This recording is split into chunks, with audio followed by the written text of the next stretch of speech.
أعوذ بالله من الشيطان الرجيم. بسم الله الرحمن الرحيم.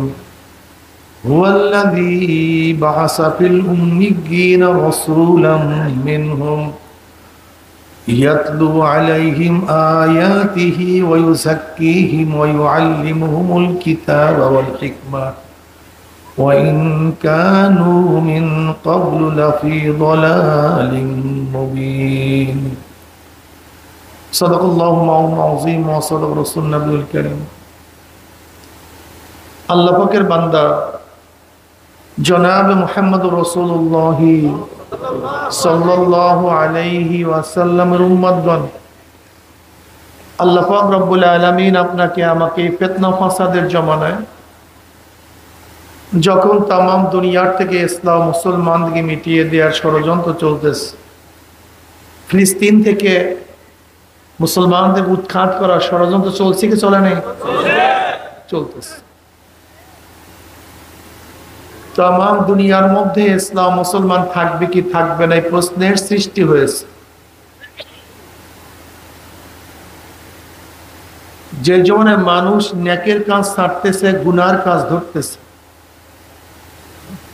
শুধু গুনার কাজ ধরেই না, বরং গুনার কাজে প্রতিযোগিতা শুরু করছে, কে কার আগে জাহান্নামে যাবে। সবাই বলি না আউযু বিল্লাহ।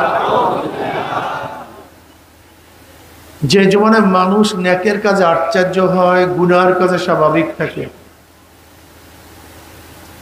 যে জীবনে মুসলমান ইসলামকে পছন্দ করে না, মুসলমান ইসলামকে পছন্দ করে না, বরং নামধারী মুসলমান ইসলামের সবচেয়ে বড় দুশ্মন হয়ে গেছে।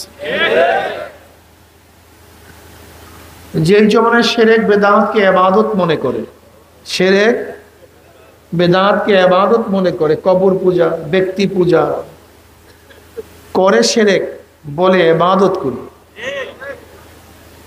যে জমানায় শিরক বেদাতকে ইবাদত মনে করে, আবার যা শিরক বেদাত না তাকে শিরক বেদাত মনে করে। কিছু লোক শিরক বেদাতকে, কথা বলেন না কেন, ঘটনা সবাই কথা বলবেন, একেবারে কথা বলবেন, হ্যাঁ না ঠিক ঠিক না, মুখ দিয়া কথা বলবেন। শিরক বেদাতকে,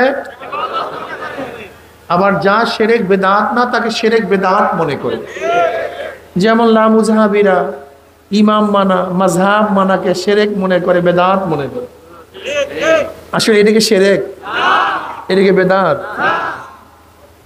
অথচ জরুরি বিষয়কে শিরক বেদাত মনে করে।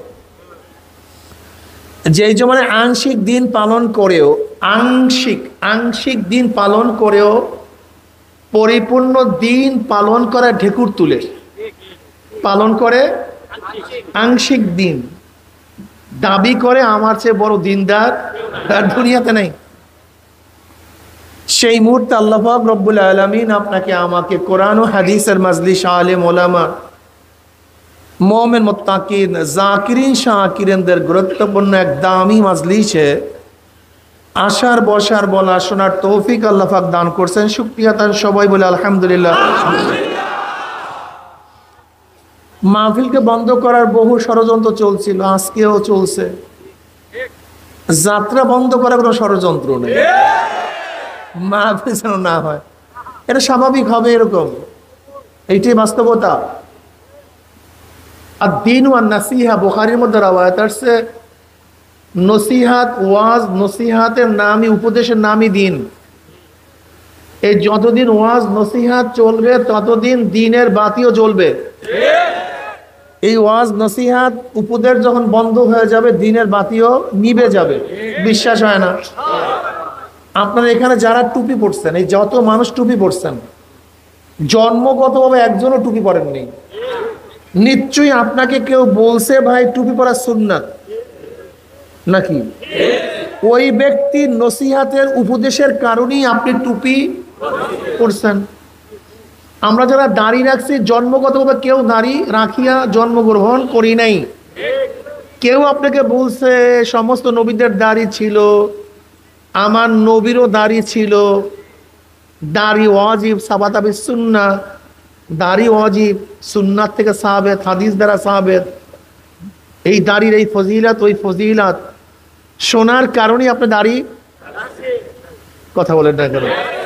যদি আপনাকে কেউ না বলতো এই কথা, তার মানে নসিহাতের নামই দিন। আপনি নামাজ পড়তেছেন, নিশ্চয়ই আপনাকে কেউ বলছে ভাই নামাজ পড়া ফরজ, পড়া উচিত, নামাজ না পড়লে এই ক্ষতি, পড়লেই উপকার, আপনি নামাজ ধরছেন।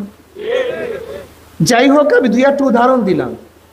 আমরা যেই কাজগুলি করি না কেন, নিশ্চিত কাউ থেকে আপনি কাজগুলি শুনছেন, এই আমলগুলি শুনছেন। যদি এই আমলগুলি নসিহাত ওয়াজ কেউ না করতো, তাহলে আমলগুলি আমরা, এর জন্য আমার নবী আলাইহিস সালাতু ওয়াস সালাম ফরমান, পড়বেন না সাল্লাল্লাহু আলাইহি ওয়াসাল্লাম, জবান খুলতে কোনো সমস্যা আছে না তো ভাই? আমার নবীকে আল্লাহ পাক এত বেশি মোহাব্বত করেন, ভালোবাসেন, আপনি নবীর উপরে দুরূদ পড়বেন একবার, আমার মাওলার রহমত নাজিল করবে 10 বার। এর জন্য নবী আলাইহিস সালাতু পড়েন না কিন্তু সাল্লাল্লাহু আলাইহি ওয়াসাল্লাম, একটু দুরূদ পড়িয়েন। এখানে আসছে কিছু কামাই করার জন্য, নেকি কামাই করার জন্য। নেকি কামাই করবে না, এখানে আসছেন কেন বেহুদা? এর চেয়ে ব্যবসা করেন গিয়া। ওই দেখেন না, এখন গিয়া দেখেন কত মানুষ ব্যবসার মধ্যে লিপ্ত, কত মানুষ এই বাজারে গিয়া দেখেন না কত মানুষ লিপ্ত। ওরা দুনিয়ার কাজেই ব্যস্ত থাকবে। আর এখানে কিছু লোক আছে একসময় ব্যবসা করছে, এখন আবার দিনের কাজে চলে আসছে, নেকি কামাই করার জন্য চলে আসছে, আখিরাতে ব্যবসা করার জন্য হাজির হয়ে গেছে। এইভাবেই কেউ দুনিয়ার পাগল, কেউ আখিরাতের পাগল। কি কথা ঠিক না? যাই হোক,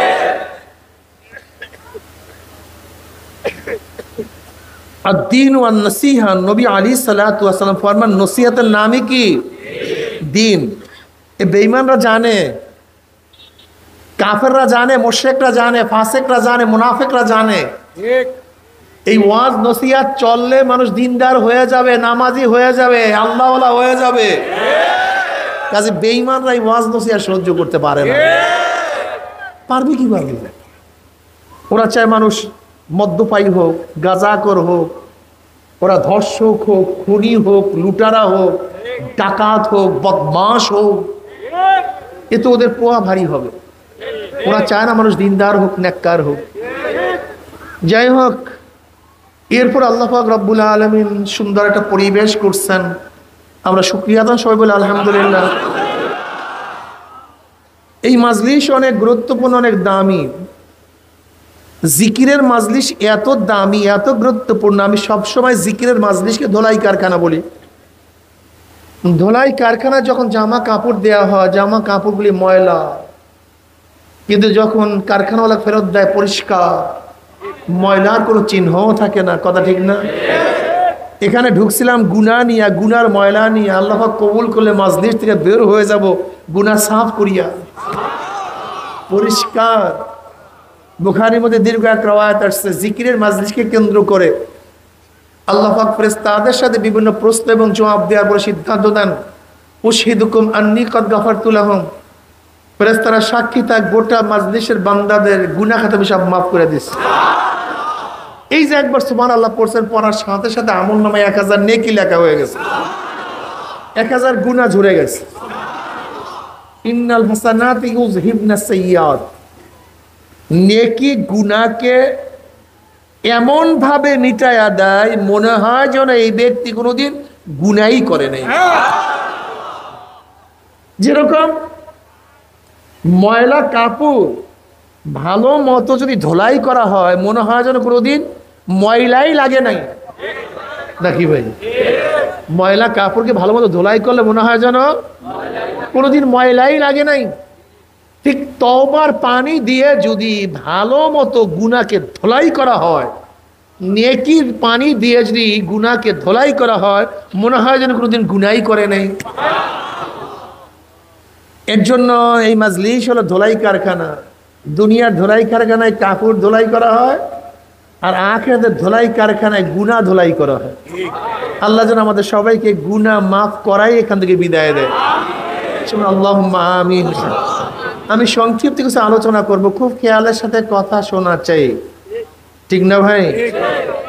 দেখেন আমরা মুসলমানরা বিভিন্ন মতের বিভিন্ন পথের আর কোনো শেষ নাই। এই পথ আর মত যে কত আছে এর কোনো শেষ নাই, কোনো সীমা নাই। এক একজনের বুঝ এক এক ধরনের, যে যেইভাবে বুঝছে সেইভাবে মানছে। আর এই বুঝটা সবচেয়ে দামি, বুঝের চেয়ে দামি কোনো জিনিস নেই। এই বুঝের কারণেই মানুষ আস্তিক, এই বুঝের কারণেই মানুষ নাস্তিক, এই বুঝের কারণেই মানুষ মুসলমান, এই বুঝের কারণেই মানুষ খ্রিস্টান, এই বুঝের কারণেই মানুষ হিন্দু, ইয়াহুদি। এই বুঝের কারণেই কেউ নামাজ পড়ে, কেউ নামাজ ছাড়ে। এই বুঝের কারণেই কেউ দুধ বিক্রি করে মদ পান করে, আর কেউ মদ বিক্রি করে দুধ পান করে। কি কথা ঠিক না? সব কিছুর পিছনে কি?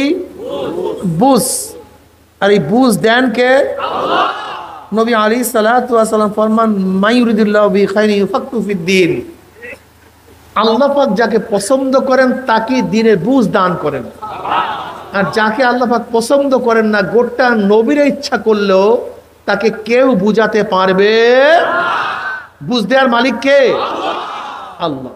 এই বুঝ সবচেয়ে দামি, এর চেয়ে দামি কোনো জিনিস নেই। দেখেন এই বুঝের কারণে মানুষ নাস্তিক। যারা মনে করছে যে স্রষ্টা বলতে কেউ নেই, এমনি এমনি সব কিছু সৃষ্টি হয়ে গেছে, তারা কি হয়ে গেছে? নাস্তিক হয়ে গেছে। যারা মনে করে না এর পেছনে স্রষ্টা আছে, স্রষ্টা ছাড়া সৃষ্টি হয় না, তারা আস্তিক হয়ে গেছে। কথা বলেন। যারা মনে করে স্রষ্টা একজন না তিনজন, স্রষ্টা কয়জন? একজন না তিনজন। আল্লাহ একজন, ঈসা একজন, এবং মারিয়াম আলাইহিস সালাতু ওয়াস সালাম একজন। এরকম যারা মনে করে, এই বুঝ যাদের মধ্যে পয়দা হয়েছে তারা খ্রিস্টান হয়ে গেছে। কি হয়ে গেছে? যারা মনে করে না স্রষ্টা দুইজন, আল্লাহ একজন, ওজায়ের ইবনুল্লাহ, আল্লাহ তো আছে আর ওজায়ের তার সন্তান। আর জাতি হয়, জাত কি হয়? জাত হয়। আমার সন্তানের সমস্ত জাত আমারই হয়। কলা গাছের গোড়ার থেকে কি হয়? কলা গাছই হয়। বাঁশের থেকে একই জাত, জাতের থেকে কি বের হয়? একই জাত বের হয়। তা আমার সন্তান থেকে বের হয় সেটাও কি? একই জিনিস, আমারই সন্তান। গোশত, রক্ত সব কি এক। জাতের থেকে একই জাত বের হয়। মুরগির থেকে কি বের হয়? কথা বলেন না কেন? মুরগির থেকে, ধানের থেকে ধান বের হয়, জাতের থেকে। যেহেতু ঈসা বের হয়েছে আল্লাহর থেকে, কাজে সেও কি? কথা বলেন না কেন? ওদের ধারণা বলছি, আমাদের বুঝের কথা বলছি, আমাদের কথা বলছি না, আমি ওদের কথা বলছি। যেহেতু ঈসা বের হয়েছে কার থেকে? আল্লাহর কাছে। ঈসাও কি? আল্লাহ। এটা খ্রিস্টানদের দাবি। আর যেহেতু তার স্ত্রী মারিয়াম সেও খোদা, এর জন্য তারা খ্রিস্টান হয়ে গেছে। ইহুদিরা মনে করে না তার একজন ছেলে আছে ওজায়ের, সে আল্লাহর পুত্র। যেহেতু আল্লাহর পুত্র সেও কি? আল্লাহ। এই বুঝের কারণে তারা ইহুদি হয়ে গেছে। হিন্দুরা মনে করে না স্রষ্টা একজন, কিন্তু সমস্ত ক্ষমতার মালিক তিনি নন। ক্ষমতা কি হয়ে গেছে? ভাগ হয়ে গেছে।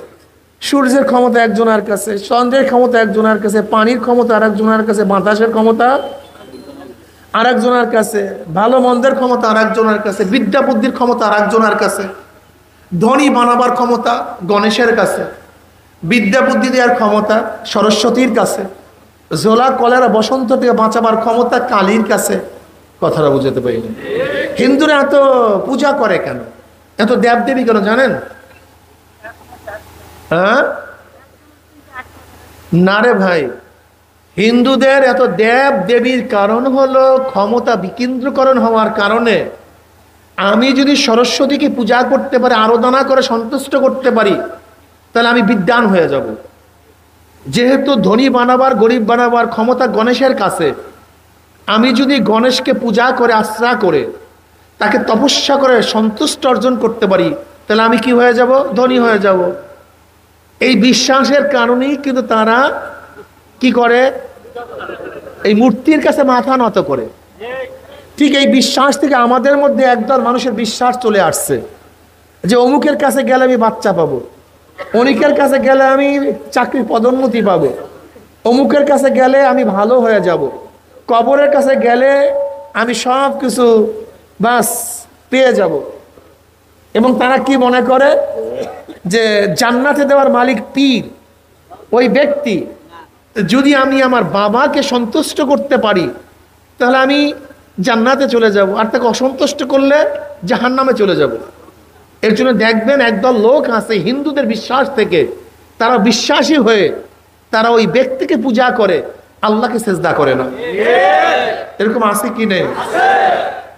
এরা হিন্দু হয়ে গেছে। আর আমরা মনে করি আল্লাহ কয়জন? সমস্ত ক্ষমতার মালিককে।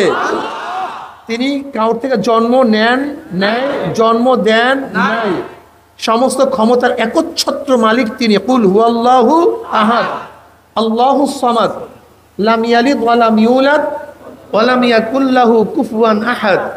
এই বিশ্বাস যাদের মধ্যে হয়ে গেছে তারা মুসলমান হয়ে গেছে, মুমিন হয়ে গেছে। আমি কথাটা বুঝাতে পারিনি। এই সব কিছু কি? বিশ্বাস। সব কিছু কি? বিশ্বাস। একদল মানুষ আছে যারা মনে করে জনাব মুহাম্মদ রাসূলুল্লাহ সাল্লাল্লাহু আলাইহি ওয়াসাল্লাম দুনিয়াতে আসছেন শুধু দাওয়াত দেওয়ার জন্য। তার কাজই দাওয়াত, দাওয়াতের বাইরে আর কোনো কাজ নেই। অথচ জনাব মুহাম্মদ রাসূলুল্লাহ সাল্লাল্লাহু আলাইহি ওয়াসাল্লামের দুনিয়াতে আসার কারণ কি? এ তো আল্লাহ পাক জায়গায় জায়গায় বয়ান করছেন। এই আয়াতের মধ্যে কয়েকটা কারণ বয়ান করছেন। হুয়াল্লাযী বাআসা ফিল উম্মিয়্যিনা রাসূলাম মিনহুম ইয়াতলু আলাইহিম আয়াতিহি ওয়া ইউযাক্কিহিম ওয়া ইউআল্লিমুহুমুল কিতাবা ওয়াল হিকমা ওয়া ইন কানু মিন ক্বাবলু লাফি যালালিম মুবিন। ওই সত্তা যিনি প্রেরণ করছেন উম্মীদের মধ্য থেকে একজন উম্মি রাসূল, উম্মীদের মধ্য থেকে, উম্মীদের মধ্যে একজন উম্মি রাসূল প্রেরণ করছেন। উম্মি মানে কি? যে লেখাপড়া শিখে নাই। লেখাপড়া কারোর কাছে শিখে নাই, লিখতে জানে না, কারোর কাছে পড়ালেখা করে নাই। দেখেন আল্লাহ পাক রব্বুল আলামিন নবী আলাইহিস সালাতু ওয়াস সালামের সিফাত গুণ বয়ান করছেন। তিনি একজন উম্মি, লেখাপড়া করেন নাই। তার গুণ কি? তিনি উম্মি, লেখাপড়া করেন নাই, লেখাপড়া শিখেন নাই, কিন্তু তার কাজ বয়ান করছে কি? উল্টা। ইয়াতলু আলাইহিম আয়াতিহি, তিনি কোরআন তেলাওয়াত করিয়া শুনাইবে। ওয়া ইউআল্লিমুহুল কিতাব, কিতাবের ইলম শিক্ষা দিবে। ওয়া ইউযাক্কিহিম, এবং তিনি তাজকিয়া নফস করাবেন। ওয়াল হিকমা, এবং কোরআনের ব্যাখ্যা প্রদান করবেন। পরিচয় দিয়েছে তিনি উম্মি, তিনি লেখাপড়া, কিন্তু কাজগুলি সব শিক্ষিত মানুষের। আজীব মানুষ। কি কথাটা বুঝাতে পারি না? আমি বললাম কি, এই ব্যক্তি কারোর কাছে পড়ে নাই, শিখে নাই, লিখতে জানে না, পড়তে পারে না, কিন্তু তার কাজ কি? ইউনিভার্সিটিতে ক্লাস নিবে। এটা কেমন কথা হলো আমাকে বলেন? আমি পরিচয় দিলাম ব্যাপারে উম্মি, কিন্তু সে কি করবে? বুখারী শরীফ পড়াবে। আমি বললাম সে উম্মি, আমি পরিচয় দিলাম তার কাজটা কি? তিনি তাফসীর পড়াবেন। আজীব। এর কারণটা কি? কি বুঝলেন? দেখেন জনাব মুহাম্মদ রাসূলুল্লাহ সাল্লাল্লাহু আলাইহি ওয়াসাল্লাম একজন মাউথপিস, মাইক, হরেন।